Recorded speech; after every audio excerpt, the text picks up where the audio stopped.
may have noticed that many of the restaurants that I have on my list of the best places to eat are also bakeries. And that's an indication that the people who own them, usually families, have a full range of things to eat. They see bread and pastries as a complement to meals. It's a part of the whole meal, and it kind of indicates to me that there's a real food lover behind the restaurant. It's not just a way of making money, it's a way of sharing a way of living, basically, and a way of eating.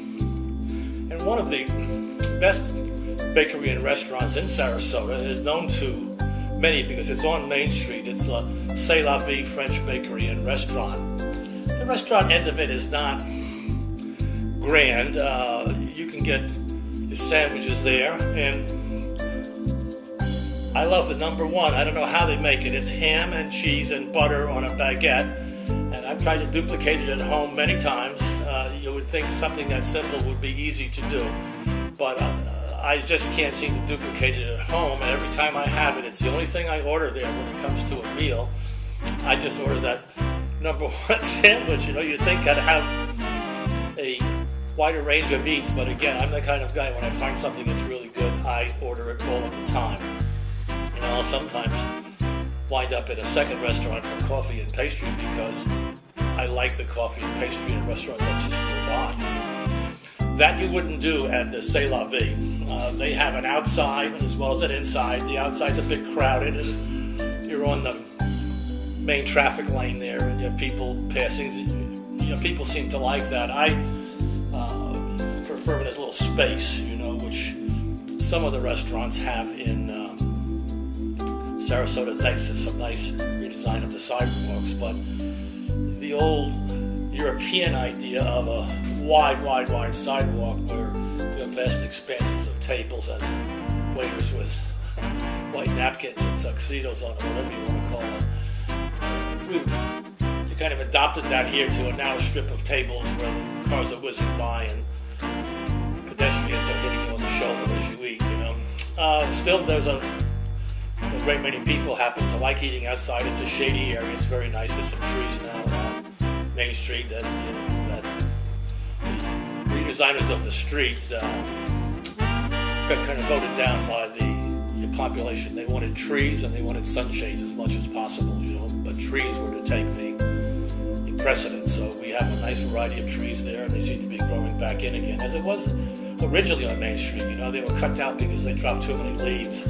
I don't know whose influence that is. I often blame it on the Midwest, since they don't really have a lot of trees there. It's just the plains and the buffalo, things like that. But the city fathers have seen to it, and so have some concerned citizens, to replant the trees on Main Street. So many of the restaurants do have a wonderful tree cover.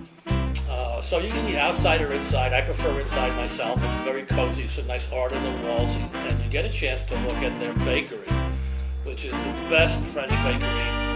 I think it's the best bakery in town, or period, in this whole range of places that have bakeries. This bakery, the bread is incredible. These are a bunch of French young people who've come over. I've never really met the owner, but it's like a co-op of some kind, as far as I can tell.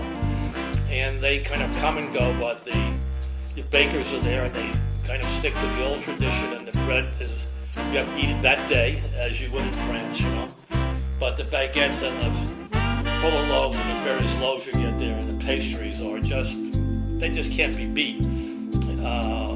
That I would say, if you haven't tried them for bread or for pastries, you're wasting your time eating anywhere else. You have to get there and try it, and you'll never go anywhere else. So, and I'd say the same for their coffee is excellent too. You don't have to get an espresso or cafe au lait. Just get a regular old American coffee. It's a rich, strong brew. So if you ask for a espresso there, you're going to be awake for 3 days. Just the average coffee is perfect. What they have in terms of fare in a restaurant is quiche, omelets, that kind of thing, sandwiches, salads. I just like the sandwiches. And Joan, who will sometimes come with me, of course, she likes the quiche and the crepes and that kind of stuff. That's a kind of French specialty, so they do it very well. But I would say for coffee and for pastry, and for the number one sandwich, which is called a Paris, if I remember correctly, no wrong can be done. You'll be a happy man or woman when you walk out of there, and just take some pastries home, because they do last a couple of days. The bread you had better eat when you get home, But that first bite into the bread is really something. The French seem to have a way of making bread absolutely delicious. I remember when I was sailing through the south of France once, we were in a port called Boulogne, and all of a sudden this LSD, the landing craft, rammed up to the beach, and about 30 French Marines leapt off, and they ran up the hill, and I didn't know what was going on. This looked like some kind of exercise or something. This is a little resort port town, And then about 10 minutes later, they come running back down. Each of them had a baguette under their arm, and the landing craft, it lifts its front door back up, and they go out to the destroyer where they're from. So they love their bread, the French. That was impressed on me to no end, that they're going to have their meal, they're going to get their bread if it takes bringing a landing craft in and boarding the bakery, basically, and then putting it under their arm and going back. They were all dressed up for battle, battle fatigues. So this bread is great, and the pastries are unending and absolutely delicious. So if you haven't tried the C'est La Vie, you should get down there for that alone. It's one of the treasures on Main Street.